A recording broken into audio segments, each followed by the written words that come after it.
شخص کو یہ لگے کہ مجھے اتنا ہی صبر کرنا پڑتا ہے تو اسے اپنے ذہن میں ہمیشہ ایک بات رکھنی چاہیے کہ اللہ پاک ہمیشہ انہی کے ساتھ ہوتا ہے جو صبر کرتے ہیں۔ تم کبھی محسوس کرو گے، پھر تم ہمیشہ اپنے پاس اللہ کو پاؤ گے۔ پھر یہ بھی تو سمجھنے کی بات ہے کہ ہر شخص میں توکل بھی نہیں ہوتا، اور جب توکل نہیں ہوگا پھر انسان کو اللہ کی دی ہوئی نعمتیں نہیں لگیں گی، وہ ہر نعمتوں کو جھٹلاتا رہے گا۔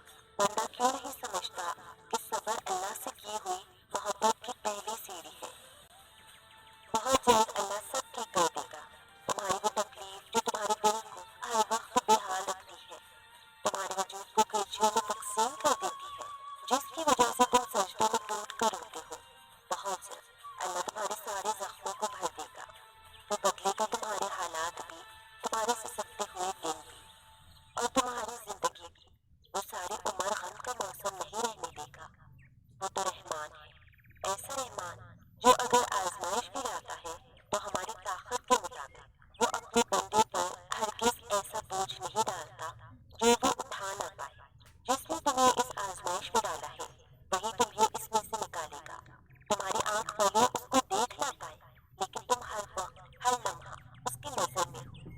قرآن میں آتا ہے کہ درختوں کا کوئی ایسا پتہ نہیں کہ جس کے گرنے کا علم اس سے نہ ہو۔ تو جس تکلیف نے تمہارے دل کو بے حال رکھا ہوا ہے، تمہارے وجود کو نڈھال کیا ہوا ہے، بھلا وہ اس تکلیف سے واقف نہیں ہوگا؟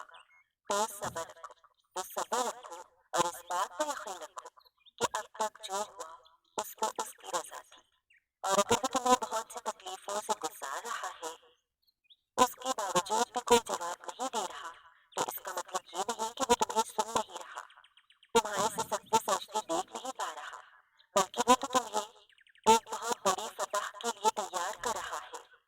وہ جلد کوئی ایسا راستہ نکالے گا، کوئی ایسا وسیلہ بنائے گا کہ تم خوش ہو جاؤ گے۔ وہ بہت کچھ دینے سے پہلے آزما رہا ہے تمہیں، تاکہ تم غم کا مزہ چکھ سکو اور اس کے بعد ملنے والی خوشی کی قدر کر سکو۔ دیکھ سکو کہ اللہ کے سوا کوئی نہیں تھامتا۔ وہ تمہاری روتی ہوئی آنکھوں کو روتا نہیں رہنے دے گا، جس طرح وہ دن کو دن اور رات کو رات نہیں رہنے دیتا، اسی طرح اندھیرا بھی زندگی میں نہیں رہنے دے گا وہ۔ برا وقت ہمیں بہت کچھ سکھانے کے لیے آتا ہے، لیکن اس کے بدلے ملنے والی خوشیاں لامحدود ہوتی ہیں۔ تمہارا صبر اور یقین ہی سب کچھ ہے۔ اپنے آپ کو کبھی شکست نہ دینا، مایوس نہ ہونا۔ اللہ کو تم بہت عزیز ہو۔ اوپر دیکھو، ایسا لگے گا کہ وہ تمہیں دیکھ کر مسکرا رہا ہے، تمہارے دل کے حال سے واقف ہے۔ بس عنقریب وہ کچھ ایسا کرے گا کہ تم خوش ہو جاؤ گے، تمہاری کھوئی ہوئی مسکراہٹ واپس آ جائے گی، انشاءاللہ۔ دل ایسے ہی نہیں ٹوٹ جاتے، بدلے میں اللہ کی محبت ملتی ہے۔ ایک وقت تھا جب وہ بہت تکلیف میں تھی، اس تکلیف کی وجہ سے مسکرا بھی نہیں پاتی تھی۔ دل تکلیف کے مارے بہت تڑپتا تھا، روتا تھا، درد میں تھا۔ میں سجدے میں تڑپا کرتی تھی، سارا دن ایک ہی کمرے کے کونے میں بیٹھ کر سسک کر رویا کرتی تھی، دن کی روشنی سے اپنی آنکھیں بچا کر۔ رات کو بچوں کی طرح درد سے بلکتی تھی۔ مجھے لگتا تھا کہ اللہ نے میرا دل توڑ کر میرے ساتھ بہت بڑا ظلم کیا ہے، وہ میری دعائیں قبول نہیں کرتا، اس نے میری خوشیاں مجھ سے چھین لی ہے۔ میں اس سے اتنا بدگمان ہو گئی تھی کہ میں نے اسے بلانا چھوڑ دیا تھا، اور اپنی طرف سے میں کوششیں کرنے لگ گئی تھی۔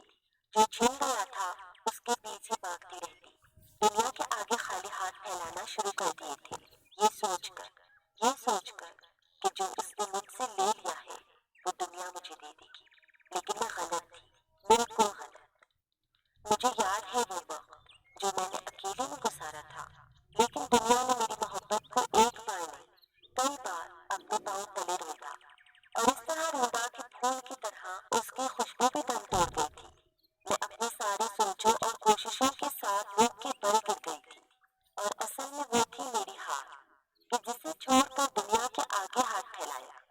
پھر میں اپنا ٹوٹا وجود لے کر اس رب کے در پر واپس چلی گئی، اور ایک ہی پکار پر ایسا لگا جیسے کسی نے میری تکلیف کو سکون میں بدل کر تھام لیا ہو۔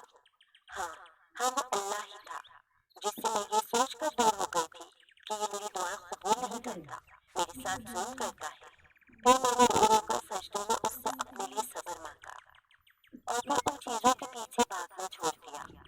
اس نے مجھ سے دور کیا تھا، پھر مجھے کچھ وقت بعد احساس ہوا کہ میرا دل ایسے ہی نہیں ٹوٹا تھا، بدلے میں اس نے مجھے اپنی محبت دی تھی۔ اور کتنے ہی بد نصیب ہیں نا وہ لوگ جن کو اس نے میری پاک محبت کے قابل ہی نہیں سمجھا، بلکہ میرا یہ انتخاب خود کی محبت کے لیے کر لیا